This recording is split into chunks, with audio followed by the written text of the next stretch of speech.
Bandar Mungkare. Beliau merupakan pemerhati pendidikan, juga berkecimpung di masalah-masalah selain pendidikan, pertanian juga beliau jago. Dan kami juga menjadi bagian dari tim Ibu Sarun untuk boleh dapat membantu kerja-kerja beliau sebagai anggota Dewan Provinsi. Ibu Sarun anggota Dewan Provinsi, Ketua Komisi 2. Juga itu dalam kapasitas sebagai anggota Dewan.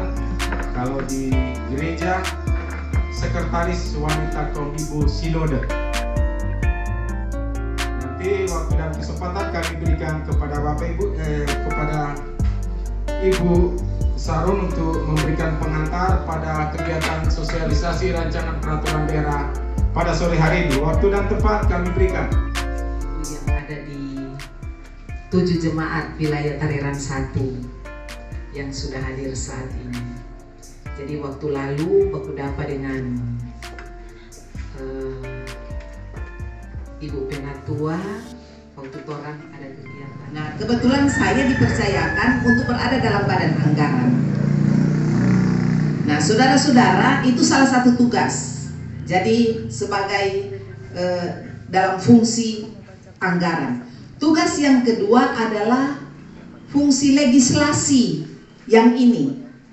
Torang kalau DPR RI bikin undang-undang, kalau di provinsi dan kabupaten bikin perda. Nah, jadi ada perda usulan pemerintah, ada perda inisiatif dari dewan. Nah, sementara kalau torang mau bikin perda, sebelum dilaksanakan torang mesti sosialisasi dulu kepada masyarakat. Dan hari ini saya datang mensosialisasikan kepada ibu-ibu sekalian yang ada di sini, yaitu rancangan peraturan daerah tentang kerukunan antar umat beragama. Lalu kemudian eksekutif melaksanakan itu, apakah persoalan jalan, persoalan got, persoalan tanggul, persoalan lain-lain, kebutuhan petani dan sebagainya, yang melaksanakan adalah pemerintah. Anggota dewan datang mengawasi, jadi bukan anggota dewan tuh yang bangun-bangun jalan, bukan anggota dewan yang mesti membangun tuh tanggul, bukan anggota dewan yang mesti mau beli tuh traktor datang kasih pak masyarakat atau petani. Tetapi anggota dewan bersama-sama dengan pemerintah menganggarkan itu, dan kemudian pemerintah yang menyediakan itu, karena pemerintah adalah penguasa anggaran. Kuasa anggaran ada pak pemerintah. Nanti anggota dewan mesti lihat ada backing atau nyanda. Itulah kenapa kalau jadi anggota dewan dia harus paham tentang apa yang dilaksanakan oleh pemerintah. Dan kalau dia tidak mampu mau bicara pak pemerintah, terus dia mau bikin pengawasan seperti apa? Ketika dia mengawasi pemerintah tidak mampu melaksanakan, dia harus bicara kepada pemerintah. Kenapanya nak bikin ini?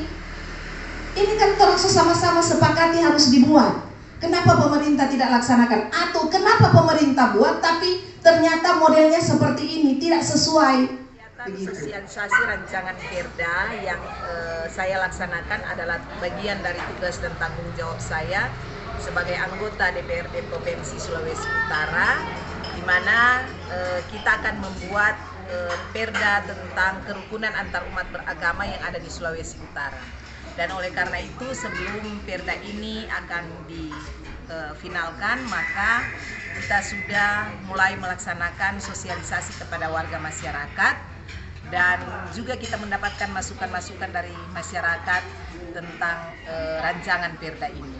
Dan kebetulan hari ini saya melaksanakan ranperda ini di wilayah Tareran 1 bersama dengan wanita kaum ibu yang ada di wilayah Tareran 1, dan pelaksanaan kegiatan di Riau-Lapi sebagai desa yang ketika masuk di sini sangat sejuk, bersih, dan juga menjadi daerah percontohan pemberantasan korupsi.